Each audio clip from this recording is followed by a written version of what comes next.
আসসালামু আলাইকুম। ধন্যবাদ সবাইকে লার্ন.04 চ্যানেলের পক্ষ থেকে। আমরা গত পর্বে দেখেছিলাম যে উপমহাদেশে কিভাবে ইসলাম অর্থাৎ মুসলিম যে শাসন ব্যবস্থা শুরু হয়েছিল। এ পর্বে আমরা দেখব যে অ্যা কে বা কারা এই ভারতীয় উপমহাদেশে ইসলাম বা মুসলিম যে শাসন সেটা প্রতিষ্ঠা করেছিলেন। তো আমরা শুরু করি আজকের ক্লাস। উপমহাদেশে মুসলিম শাসন প্রতিষ্ঠা। আমরা গত পর্বে দেখেছিলাম যে সুলতান মাহমুদ গজনী ভারতবর্ষ ১৭ বার আক্রমণ করেন, তাই না? তো তিনি ভারতবর্ষ ১৭ বার আক্রমণ করে কিছু জায়গায় যদিও তিনি সামরিক ঘাঁটি স্থাপন করেছিলেন পাকিস্তানের সিন্ধু, কিন্তু তিনি অর্থাৎ ভারতের ভূখণ্ড বা বাংলার এদিকে আসতে পারেননি। তো আমরা একটু দেখি সুলতান মাহমুদ গজনী, ঠিক আছে, আমরা সংক্ষেপে লিখি গজনী। আচ্ছা লিখি, বুঝতে সুবিধা হবে তাহলে। মাহমুদ গজনী লিখি, মাহমুদ গজনী। এই সুলতান মাহমুদ গজনী আমরা দেখছিলাম ভারতবর্ষে ১৭ বার আক্রমণ করেছিলেন। এই মাহমুদ গজনী মারা যান কত সালে? সুলতান মাহমুদ গজনী মারা যান ১০৩০ সালে। আমরা দেখেছিলাম যে ১০০০ থেকে ১০২৭ সালে এই ২৭ বছরে ভারতবর্ষে তিনি ১৭ বার আক্রমণ করেন।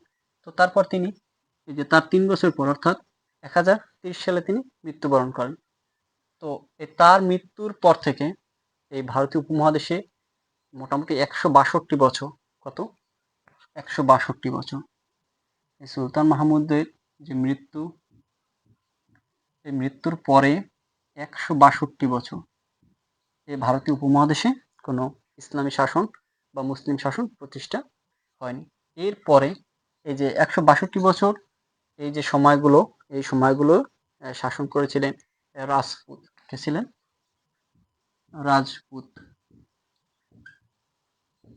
এই রাজপুত সহ অন্যান্য যে হিন্দু রাজা তারা পরবর্তী ১৬২ বছর শাসন করেছিলেন। এরপরে যখন আফগানিস্তানে, অর্থাৎ আমরা যে গজনী দেখেছিলাম এটাও ছিল আফগানিস্তানে। তো এই গজনীতেই একটা সাম্রাজ্য প্রতিষ্ঠা হয়। গজনীতে একটা সাম্রাজ্য প্রতিষ্ঠা হয় যার নাম ছিল ঘুর সাম্রাজ্য। কি সাম্রাজ্য? ঘুর সাম্রাজ্য। এই ঘুর সাম্রাজ্যের একজন শাসক ছিলেন, তার নাম ছিল মুয়াজ্জিদ্দিন মুহাম্মদ বিন শাম।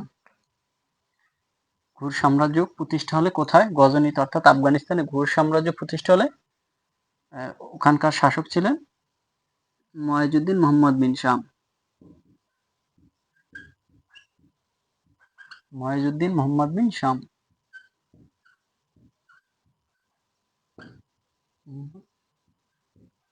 বিন শাম। এই মুয়াজ্জিদ্দিন মুহাম্মদ বিন শাম ইতিহাসে যিনি শিহাবুদ্দিন গরী, সংক্ষেপে যাকে বলা হতো শিহাবুদ্দিন গরী।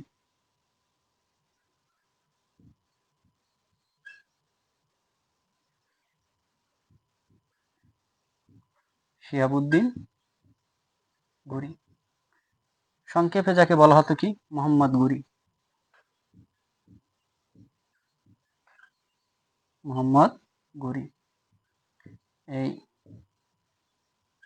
মোহাম্মদ গরী তারপরে ১৬২ বছর পরে যখন গজনীতে ঘুর সাম্রাজ্য প্রতিষ্ঠা হলো, তখন সেখানকার শাসক মুয়াজ্জিদ্দিন মুহাম্মদ বিন শাম শিহাবুদ্দিন গরী বা সংক্ষেপে মোহাম্মদ গরী তিনি ভারতবর্ষে আসেন।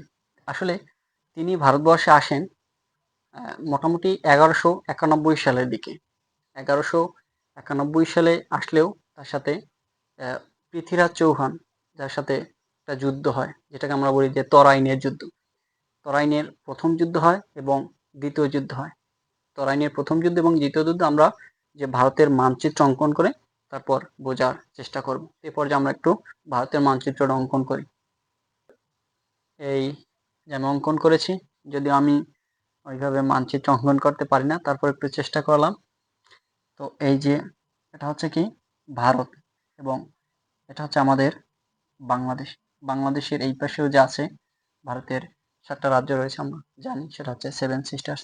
তো আমরা উপমহাদেশে যেহেতু মুসলিম শাসন প্রতিষ্ঠা সেটাও নিয়ে পড়তে আসি, তো আমরা সেটাই বলি। সেটা হচ্ছে যে এই একটা ভারতে একটা রাজ্য, এই রাজ্যের নাম হচ্ছে হরিয়ানা।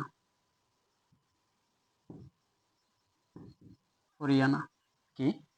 হরিয়ানা। এই হরিয়ানা রাজ্যের বা প্রদেশের একটা ডিস্ট্রিক্ট রয়েছে, জেলা, সেটার নাম হচ্ছে কর্নাল। কি? কর্নাল। এই কর্নালের একটা জায়গা রয়েছে যার নাম হচ্ছে তরাইন। তরাইন অর্থাৎ এখানে একটা জায়গা রয়েছে যার নাম তরাইন। এই তরাইনে কে আসেন? যে শিহাবুদ্দিন ঘুরি বা মোহাম্মদ ঘুরি, তিনি এই তরাইনে আসেন। এই তরাইনে আসার পর তার সাথে একটা যুদ্ধ হয়। কার যুদ্ধ? তরাইনে প্রথম যুদ্ধ হয়, এবং যেটা হয় পৃথ্বীরাজ চৌহানের সাথে এবং মোহাম্মদ ঘুরির সাথে। সেটা হয়েছিল কোথায়? তরাইন। তরাইন কোথায়? হরিয়ানা রাজ্যের কর্নাল জেলা, সেখানে, সেটা হচ্ছে ভারতে, হ্যাঁ, হরিয়ানা নামক স্থানে। তো প্রথম যুদ্ধ হয়, যদি লিখি যে প্রথম যুদ্ধ, প্রথম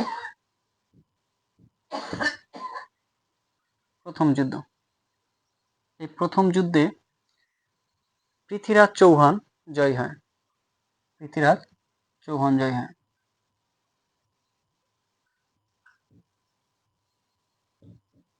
পৃথ্বীরাজ চৌহান,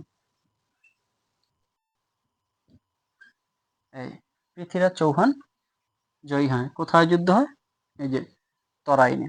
এই যুদ্ধটা হয় 1191 সালে। 1191 সালে। 1191 সালে যখন প্রথম যুদ্ধ হয় তরাইনের, সেই তরাইনের প্রথম যুদ্ধে জয়ী হন কে? এই যে পৃথ্বীরাজ চৌহান জয়ী হয়। তার মানে তখন কিন্তু এখানে মুসলিম শাসন প্রতিষ্ঠা হয়নি। তো মুসলিম শাসন প্রতিষ্ঠা হয় কত? মুসলিম শাসন প্রতিষ্ঠা হয় যে 1192 সালে সেম জায়গায়, অর্থাৎ এই যে হরিয়ানা রাজ্যের কর্নালে তরাইনে একটা যুদ্ধ হয়, আর একটা যুদ্ধ 1192 সালে। এই 1192 সালে যখন যুদ্ধ হয়, তখন মোহাম্মদ ঘুরি জয়লাভ করেন।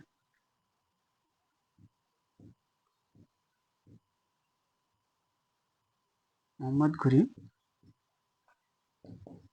জয়ী হন। জয়ী হন কত সালে? 1192 সালে। তো আমাদের যদি বলা হয় যে কত সালে তরাইনের প্রথম যুদ্ধ হয়, আমরা দেখেছি 1191 সালে। 1191 সালে তরাইনের প্রথম যুদ্ধ হলে কিন্তু মোহাম্মদ ঘুরি শাসন প্রতিষ্ঠা করতে পারেননি। মোহাম্মদ ঘুরি শাসন প্রতিষ্ঠা করেন 1192 সালে, যখন মোহাম্মদ ঘুরি পৃথ্বীরাজ চৌহানের সাথে দ্বিতীয় যুদ্ধে জয়লাভ করেন এবং পৃথ্বীরাজ চৌহানকে হত্যা করেন। এটা মনে রাখবেন।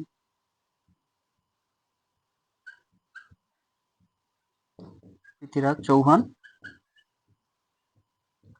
চৌহানকে হত্যা করা হয়, এবং তার মাধ্যমেই প্রথম ভারতীয় উপমহাদেশে মুসলিম শাসন প্রতিষ্ঠা করেন কে? মোহাম্মদ ঘুরি। এই মোহাম্মদ ঘুরি, এই যে মোহাম্মদ ঘুরি, ইনি 1206 সালে, কত? 1206 সালে মৃত্যুবরণ করেন, এবং তার মৃত্যুর মাধ্যমেই, অর্থাৎ যে প্রথম যে শাসন করেছিলেন, অর্থাৎ যে প্রথম মুসলিম শাসন প্রতিষ্ঠা করেছিলেন মোহাম্মদ ঘুরি, তার শাসনের অবসান ঘটে, এবং এর পরেই শুরু হয় যে দিল্লি সালতানাতের। পরের পর্বে আমরা দিল্লি সালতানাত সম্পর্কে জানব।